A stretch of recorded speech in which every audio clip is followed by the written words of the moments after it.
Do you know what? I only just recently cleaned this car a week ago, and it's absolutely filthy again.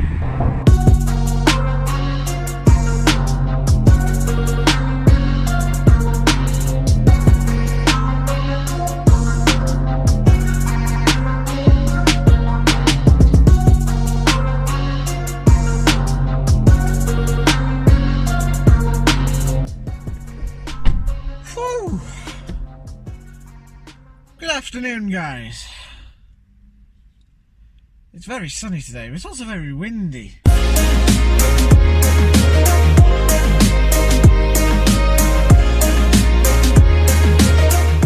So, hello guys, welcome back to the channel. I have just finished work.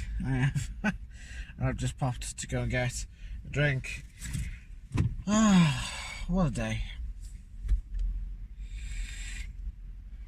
In today's video, I'm going to tell you how much it costs to run a car. And, well, looking at how scruffy I look, as you can probably see, I don't have a lot of money at the moment. So I'm going to tell you guys how much my cars cost me and how much I have to pay for it every month. Now, if you remember the Vectra I used to have, I've got a bit of gossip going on. It's back in Wrexham. I sold it in the Wirral, and I've seen it back closer to my house, which is a pain because I didn't really want it to come back. And now I oddly miss it. So anyways guys, in today's video I'm going to talk to you how much a car costs for you to run. Now, if you guys don't know me, I'm 20 years old. Fucking hell, I feel old now. So yes, I am 20 years of age, and I have a 14-plate Astra. The car was up for 7 grand when I bought it, and because I missed out on the GTC that I mentioned in the video, they reduced it down to £6,000 instead. That was with a 7-month warranty. I asked them could they book it up to a 15-month warranty, and they granted it, so this car has a 15-month warranty with it. I paid £5,500 for this car and part-exed the Vectra for £500. So technically I bought the car for £5,500 on a 14-play, which originally had 37,500 miles. It now currently has, we're going to do a mileage update, 39,372,000 miles on it. So I've driven it a few times. We're going nearly 2,000 mile mark now. I've only added a month and a half or so now. I've enjoyed every bit of it. There are little mini things with the car, as it being a car that's been used. You are going to find little things. I had to pay for a new battery for this car. Now the reason why I got this car as well was not only because it was cheap to run, it's cheap to buy, cheap to insure and everything else. This video is going to tell you how much that I pay for this car, which I'll show you how much I'm actually saving compared to the Vectra. I've had to pay for a new battery for this car because the original battery sort of lost it was out of its life expectancy. So we replaced that. It cost me 70 quid. Now, I imagine the reason why this car was cheap was because after 3 years, things start going wrong with the car, which are age related. Now, if I'm honest, majority of the stuff on this car works perfectly fine. It's not like the Vectra where there was a few things wrong with it. This hardly has anything wrong with it, and it still feels just as new and nice to drive. And the only downside I had was the battery, and I have an exhaust leak. Other than that though, exhaust leak is fixable, it's cheap, and I have future plans for this car that will probably resolve that issue in the future. So, how much am I paying for this car? Well, I had to get a loan for this car because I couldn't actually afford it outright completely. Although I have bought it outright and this car is in my name fully, I still have to pay a loan back for 3 years. It's costing me £165 a month for this car.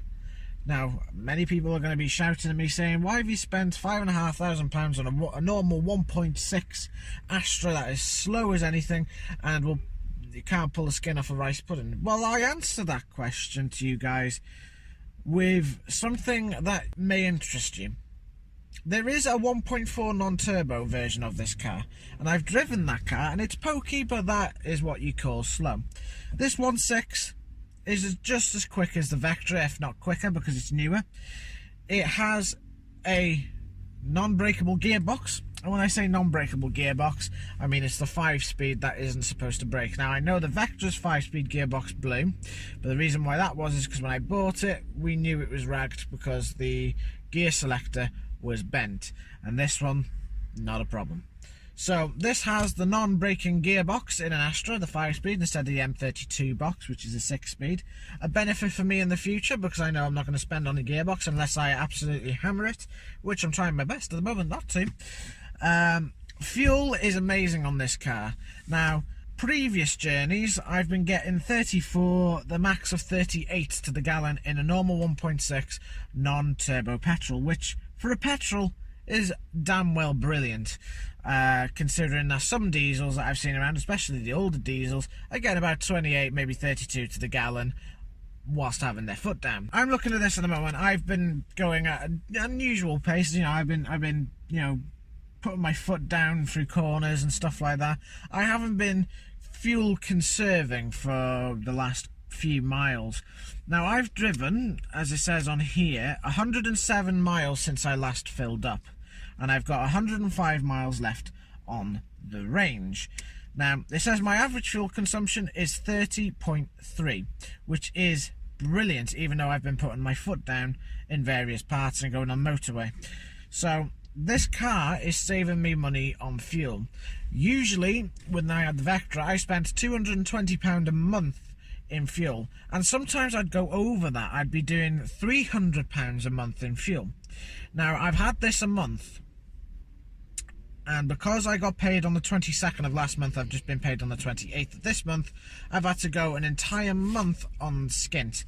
But the thing is, though, is I actually haven't. I've spent £220 worth of fuel.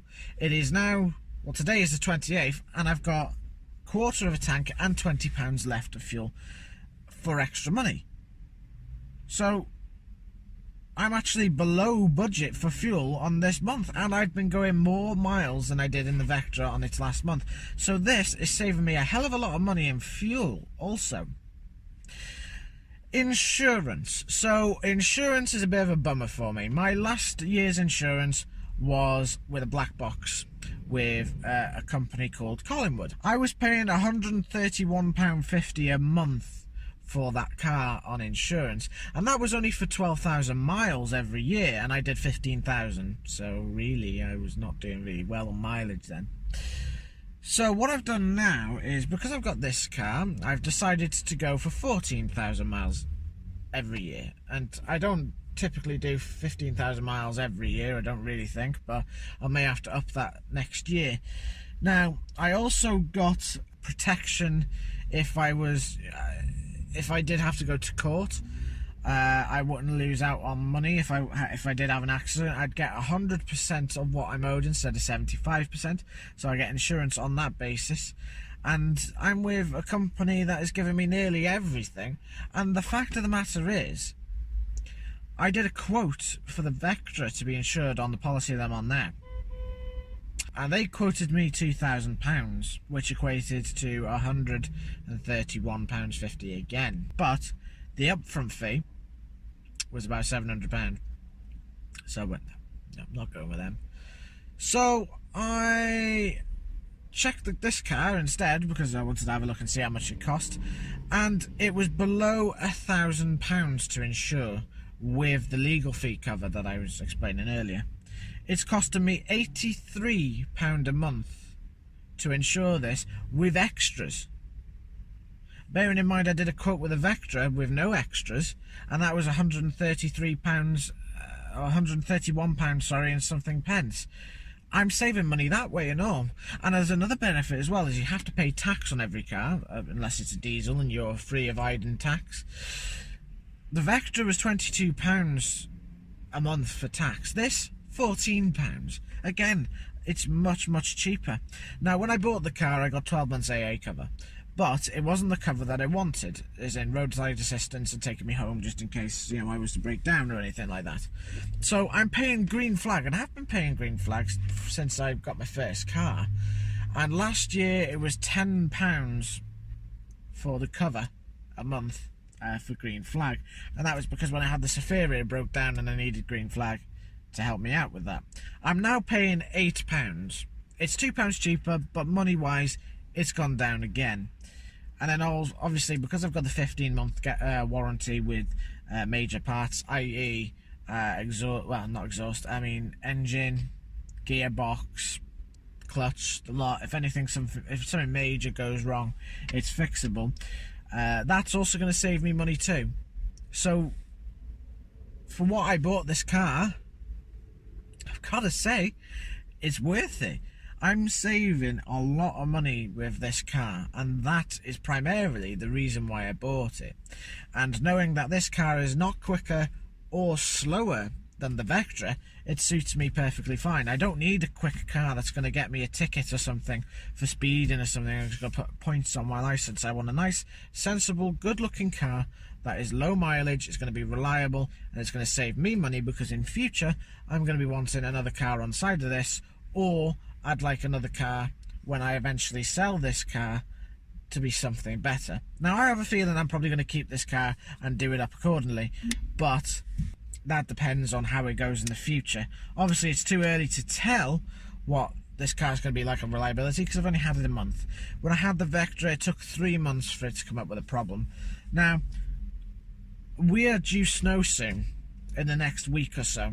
It's already cold, blustery and windy, and we already have had a snow in already, and the car is completely fine. And usually the best time to buy a car is in the winter, which is exactly what I've done. So I've timed this whole facade rather cunningly. So knowing that isn't it now winter, I mean we are in February coming out almost, it's going to snow and it's going to ice up. There could be times where I can't get to work, but that is the main test of this car. With the Vectra, when it snowed, I crashed into a hedge because I was going too fast into a corner. I'll make a video on that if I still have the footage of it in the future. But I can't knock this car.